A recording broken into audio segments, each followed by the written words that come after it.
आङो व्यक्तिगत भाबै गिबियावनो जोंनि दोलोनि आफादगिरि मानव गेदेर हाग्रामा महिलारि देबखौ गोसो गोरबो सिंनिफ्राय हाजासे साबायखर बावो आरो बे समाव फैगौ जोंनि 28 नम्बर गसाइगावनि जे बाइ इलेक्शन उफ्रा जे जोंना माने मा होनो बेखौ बिसायख'थि जानो थांगासिनो दं बेवहाय बिपिएफनि मावथिफोरनि आगोलनिफ्राय जे मावबोनाय बा गसाइगाव समस्थियाव दोलोनि हिसाबै थांनाय मोनब्रैबो टार्माव जोंनि थैनानै थांनाय मानगोनां माजेन्द्र नार्जारी बिथाङा देरहानो जे हादोंमोन बे देरहानो हानायानो जोंनि प्रमान बिपिएफ हानजानि सायाव जे फोथायनाय बे फोथायनायखौ जों बुंनाय नङा मोजां मोननाय बा बेवहाय गोबां गुबुन गुबुन जाथि जनगोष्ठी बा बिजातिफोरनि जे थाफुंथाय दं बे गासैबो जाथि जनगोष्ठीनि गेजेराव जोंहा जे मोनसे मोजां सोमोन्दो लानानै मावफुंबोनाय माने जे माने रायजोनि सायावहाय जों मावबोनाय जोंनि जे उदाहरन दं बे उदाहरननि थाखायनो निश्चय रायजोफ्रा जोंखौ मोननानै खेबब्रै देरहाहोदोंमोन गतिके एबारबो गुबुन गुबुन जातिफोरनि जेनाखि बेवहाय थामोनथाय दं बिथांमोननि गासिबो मददखौ लानानै एबारबो जोङो खौसेयैनो निश्चयै देरहानो हागोन बे जिनिसखौ आङो दाबि खालामनो हायो दा बेवहाय निश्चय दिनै जोंनि बे सिडब्लिउसि मिटिंनि गेजेरजों नोंथांमोनहाबो मिथिनो मोन्दों बिजेपिजों इउपिपिएलजों एलायन्सआव हयथ' दं खिन्थु बिपिएफजों आरो बिजेपिजोंबो जिहेतु एलायन्सखौ जाबाय खालि फर्मेलि डिक्लेयार होनायल' बाखि दं होननानै जोंना दोलोनि आफादगिरि बिथाङा फोरमायथिदों अब्ला बे समाव हयथ' जोंहा रायज्लायनाया दाबो दंबावो आन्दोआव हयथ' माखासे बाथ्राफोर दं निश्चय नैबे साननैसोनि गेजेराव बे बिथिङाव जों क्लियार जागोन अदेबानि जिहेतु थांनाय समफ्रावबो इउपिपिएल हानजाया पिसिडिआर नाम लानानै जा इउपिपिएल नाम लानानै जा आगोलनिफ्रायनो बिसायख'थियाव बाहागो लादोंब्लाबो देरहाबोनो हाबोफेराखै जों देरहाबाय थादों एबारबो माबा खारनाव जुदि राजनितियाव जिहेतु गासिबो जिनिसा सम्भब माबा खारनाव जुदि इउपिपिएल थायोब्लाबो जोंनि थाखाय जेबो उसुबिदा जानाय नङा बेखौ आङो गोरायै बा गोख्रोङै दाबि खालामनो हायो बराव देरहानाया बहाय दिनैनि थारिखआव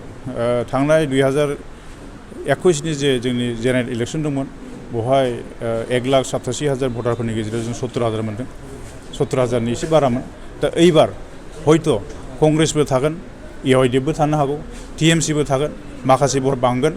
माखासे भटफ्रा गुगालांगोन बिनि गेजेराव दिनैनि थारिखआवबो जिहेतु बेवहाय माखासे प्लास माइनास दं जों माखासे भटफोरखौ मोनाखैमोन आगोलाव बे भटआ जोंनाव फैफिनगोन जेरैहाय बिजेपि आरो इउपिपिएलजों लोब्बा राजनिति गेलेनायनि बागै माखासे बाङालि भट नेपालि भट